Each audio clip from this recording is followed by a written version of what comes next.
So, hello Katimbahay! Good morning, blessed Sunday!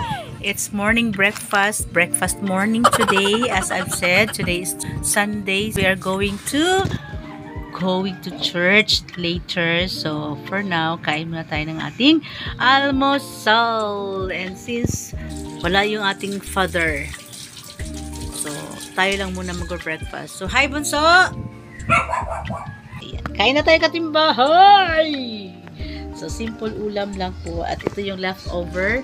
Siyempre, yung ating scrambled egg at yung fried chicken. Tapos, nagluto tayo ng tocino for today. And, siyempre, nagpa-fried tayo. Di masyadong fried, pero kasi tama na. Kasi ang habol lang naman namin is to mapainit yung bahaw. Yan. Tirang kanin kahapon, walang kumain. Ba't kayo hindi kumain, anak? Sige, kumain eh. So, yan, buo yan. Kahapon sinain ko lang nagbawas. So, let's go Katimbahay. Let's eat na. So, hello Katimbahay. Flex ko lang po yung ating butihing kapitbahay. Nagbigay naman po sila ng ayuda. Ayan po. Lumpiang gulay. So, tikman po natin, Father.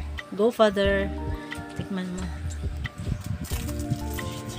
Pusuan mo na rin. Anong lasa?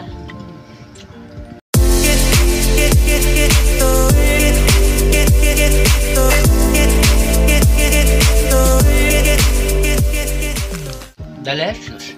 Delicious. Sarap ba? Kasi kung hindi solid natin yan. Sarap hindi? Sarap. Masarap? Ano ba yan? Lumpiang? Gulay. Patingin ang laman. Bagong luto. Mainit-init pa. Mainit to ba? Mainit pa talaga. Pati ulo ko mainit sa'yo eh. Sarap. Kasi may laman. So, ayan Katimbahay. Thank you so much sa lumpia. Napakadaming binigay. Ayan po. Thank you. This sa ating neighborhood. Napakasarap. Shout out sa Kari, my love. Thank you. God bless. So, hello Katimbahay! So, ito na po. Tapos na po tayong kumain.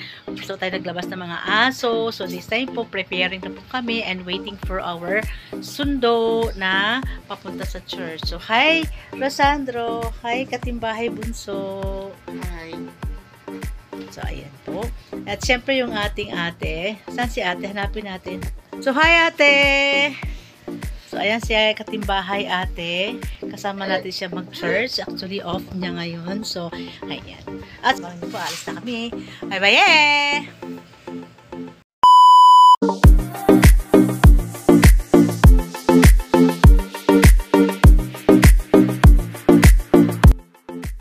So, ayan na Katimbahay. Tapos na po tayo ng church.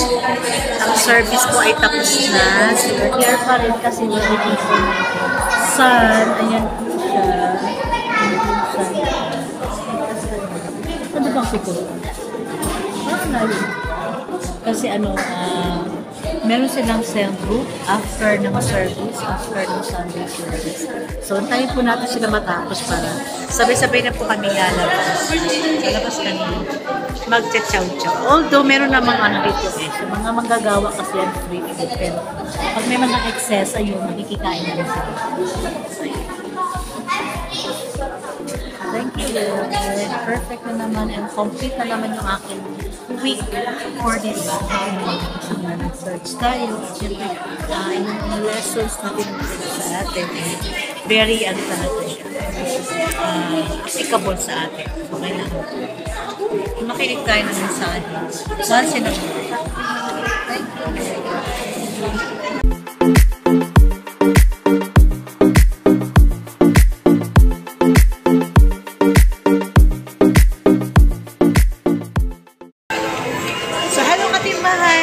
Tayo sa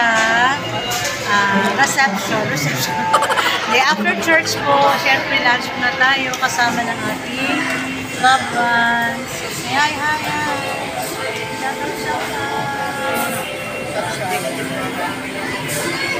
So, kain po tayo Katimbahay. Ito tayo sa parang shout out kayo po ngayon. Ayan. Kain po tayo, Katimbahay. Kain po. So, after po natin mag-church, syempre, lunch break po natin at kasama natin yung ating family, loved ones, family members. So, ayan. Kain po tayo katimbahay. It's all yours. Sunday ngayon. So, after church, chow, chow, chow. Dapat nga hindi kasama si Papa sa lunch kasi hindi naman nag-church to eh. Kami lang dapat eh. Sumama, sumunod. Kaya yan. Kain na po tayo katimbahay. Let's eat.